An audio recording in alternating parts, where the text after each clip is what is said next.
The last short little thing I want to talk about is ST segment depression and elevation. We talked about how the baseline, right, is arbitrary. And this is a little confusing, but ST segment depression, basically why did ST segments look that way when you have subendocardial ischemia or a NSTEMI? And the only difference between a subendocardial ischemia and an NSTEMI is whether it progresses from ischemia to an infarct. And that's related to the duration.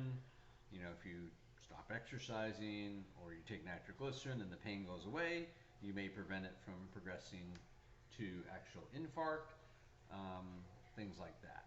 Okay, and of course the only way to really tell, because you'll have ST depression with ischemia, you'll have it with an NSTEMI, is to check a troponin level. Okay, but what causes the ST depress when it's subendocardial versus the other one where we talk about ST segment elevation?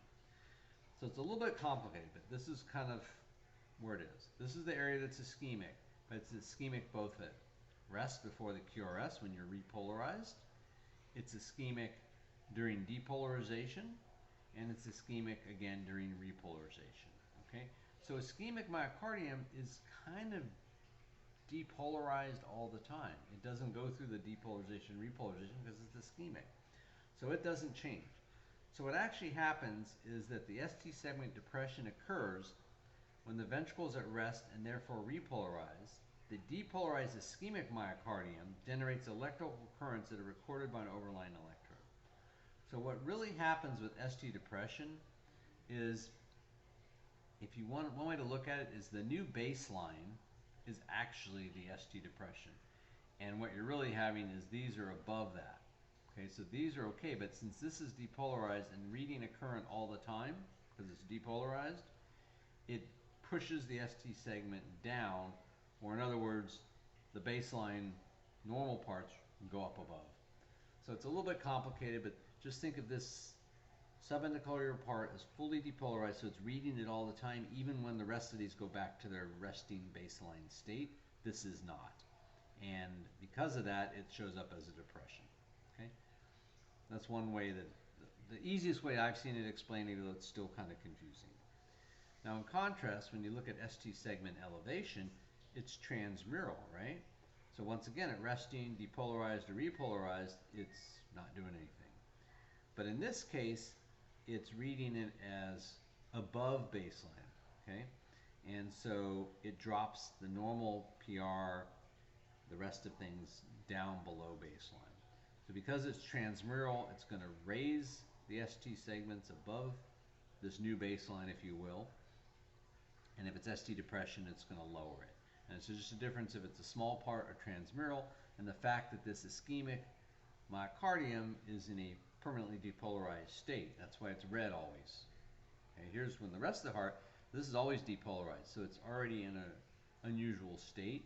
So that's what happens. And whether it's subendocardial, depression, transmural elevation, and the same leads.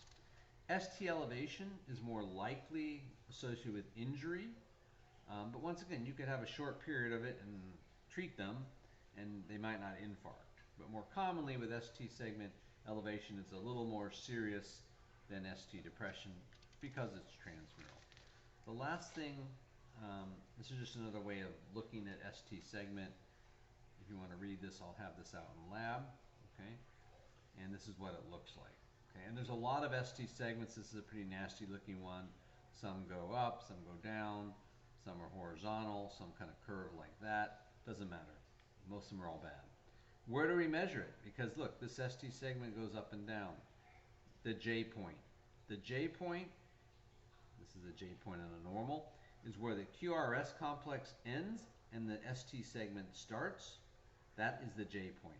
By definition, that is where we measure ST depression or ST elevation. So here it's at baseline. If this was up, that'd be ST elevation. Down here would be depression. Remember, these little boxes are 1 millimeter or 0.1 millivolts. We report ST changes as millimeters. So you basically, here's your baseline, here's your ST elevation. That's 1, 2, 2.5, almost 3 small boxes above baseline is the J point. That would be 2.5 or 3 millimeters of ST elevation. And that's how we report that. The last thing, we've kind of touched on this a little bit, but Q waves. Most of the Q waves in a normal EKG are pretty small or non-existent. To be pathologic, a Q wave has to be fairly broad and a little bit deeper, and there's some specific criteria we'll get into the future. And a Q wave is a sign that you have had an infarct. It's not going to be there in the first hour of ischemia. It could be there in 6 hours. A lot of times it's not there till the next day or a day or two after. The Q wave, once you've infarcted transmurally especially, will be there forever. That's how you know someone had an infarct. The ST segments may or may not eventually come back down. Remember, if you infarcted it, it's permanently depolarized. Theoretically, you should have ST segment elevation chronically, but as the scar forms in and you close that kind of window looking at that tissue, the ST segments can't come back to normal in an infarcted heart. But you will always have a Q wave, okay? And it's the absence of any electrical activity, and they describe it as a hole or a window into the inside of the heart is what a Q wave represents, okay? So if you think about what's going on here, you have your P wave, your PR interval, and then you start to do your QRS, but at the start of that, there is this already depolarized hole looking into the heart, and it's kind of seeing the opposite side.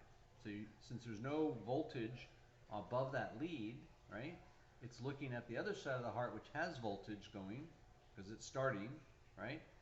So it's seeing voltage going away from it because there's nothing there to stop it, because there's a dead part of the heart it's looking through. So that lead is going to see electricity going away on the other side of the heart as the QRS starts, and that's where you get a bigger Q wave than normal. And a Q wave is just a little bit of electricity going away, but when you have no electricity on the other side because it's dead, the Q wave is going to be a lot bigger. And that's the best definition I can give you.